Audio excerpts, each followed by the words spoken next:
बिहार में 45,000 नए शिक्षकों की बहाली का ऐलान। नमस्कार, आप देख रहे हैं स्टार टीवी बिहार। मैं हूं आपके साथ अपराजिता सिंह। बिहार में शिक्षा व्यवस्था में बड़ा बदलाव आने वाला है। मुख्यमंत्री नीतीश कुमार ने राज्य में जल्द ही 45,000 नए शिक्षकों की बहाली करने का ऐलान किया है। यह कदम स्कूलों में शिक्षकों की कमी दूर करने और पढ़ाई के स्तर को बेहतर बनाने के लिए उठाया गया है। स्कूलों में पढ़ाई अब और मजेदार और व्यवस्थित होगी। मुख्यमंत्री ने बुधवार को स्मृति यात्रा के दौरान अररिया का दौरा किया और इस अवसर पर शिक्षा क्षेत्र को मजबूत करने के लिए कई अहम बातें साझा की।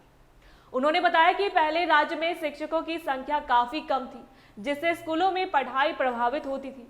इसी समस्या को दूर करने के लिए सरकार ने बड़े पैमाने पर शिक्षक बहाली की प्रक्रिया शुरू की। सरकार ने पहले नियोजित शिक्षकों की नियुक्ति की और बीपीएससी के माध्यम से भी शिक्षकों की भर्ती की गई।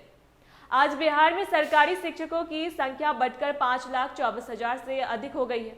अब इसी कड़ी में 45,000 और शिक्षकों की बहाली की तैयारी की जा रही है। इससे बच्चों को गुणवत्तापूर्ण शिक्षा मिलेगी और स्कूलों में पढ़ाई का स्तर और ऊंचा होगा।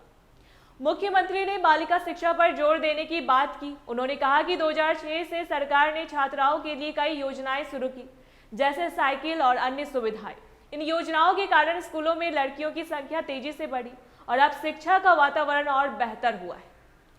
शिक्षा क्षेत्र में नई पहल लगातार जारी है और सरकार हर कदम पर सुधार कर रही है। इस दौरान मुख्यमंत्री ने पुराने लालू राबड़ी शासन की स्थिति का भी जिक्र किया। उन्होंने कहा कि 24 नवंबर 2005 से पहले बिहार में कानून व्यवस्था खराब थी। लोग शाम के बाद घर से निकलने में डरते थे। स्वास्थ्य, शिक्षा और सड़क जैसी बुनियादी सुविधाएं भी तब पर्याप्त नहीं थी।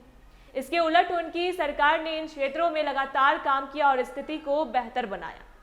सड़कों और पुल पुलियों के निर्माण का भी लाभ बिहार वासियों को मिला है। अब किसी भी जिले से पटना पहुंचना पहले से आसान हो गया है। पहले कुछ जिलों से राजधानी आने में 6 घंटे या उससे अधिक समय लगता था। अब सबसे दूर जिलों से भी लगभग 5 घंटे में पटना पहुंचा जा सकता है। महिलाओं के सशक्तिकरण के लिए भी सरकार ने कई योजनाएं शुरू की। 2015 में 7 निश्चय योजना आई और 2020 में इसका दूसरा चरण लागू हुआ। अब 7 निश्चय 3 के तहत भी कई योजनाएं और काम किए जा रहे हैं। इन योजनाओं से महिलाओं को रोजगार, शिक्षा और अन्य सुविधाओं का फायदा मिल रहा है और उनकी सामाजिक स्थिति मजबूत हो रही है। शिक्षा के क्षेत्र में इन कदमों से बिहार में स्कूलों से पढ़ाई का स्तर बेहतर होगा। नए शिक्षकों की बहाली से बच्चों को गुणवत्ता वाली पढ़ाई मिलेगी और स्कूलों में व्यवस्थित पढ़ाई का माहौल बनेगा।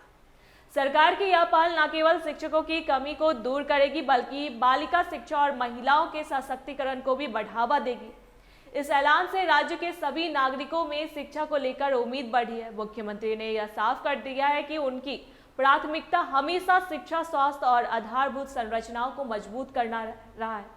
अब बिहार में शिक्षा का नया अध्याय शुरू होने जा रहा है, जिसमें हर बच्चा बेहतर पढ़ाई और अवसरों का हिस्सा बनेगा।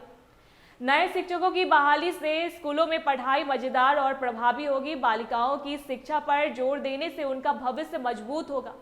महिलाओं के लिए योजनाएं उनकी स्थिति सुधारेगी। सड़क, पुल, स्वास्थ्य और शिक्षा सभी क्षेत्रों में सुधार होगा। बिहार में शिक्षा का स्तर अब और ऊंचा होगा।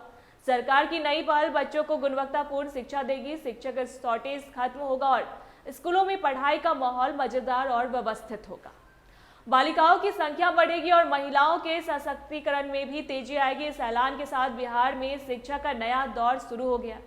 स्कूलों में पढ़ाई और मजेदार होगी। नई योजनाओं से बच्चों और महिलाओं को फायदा मिलेगा। सड़कें और आधारभूत संरचना मजबूत होगी। शिक्षा, स्वास्थ्य और विकास में सुधार के नए अवसर खुलेंगे। बिहार में शिक्षा का भविष्य उज्जवल और प्रगतिशील दिख रहा है। ऐसी जानकारी के लिए देखते रहे स्टार टीवी बिहार। धन्यवाद।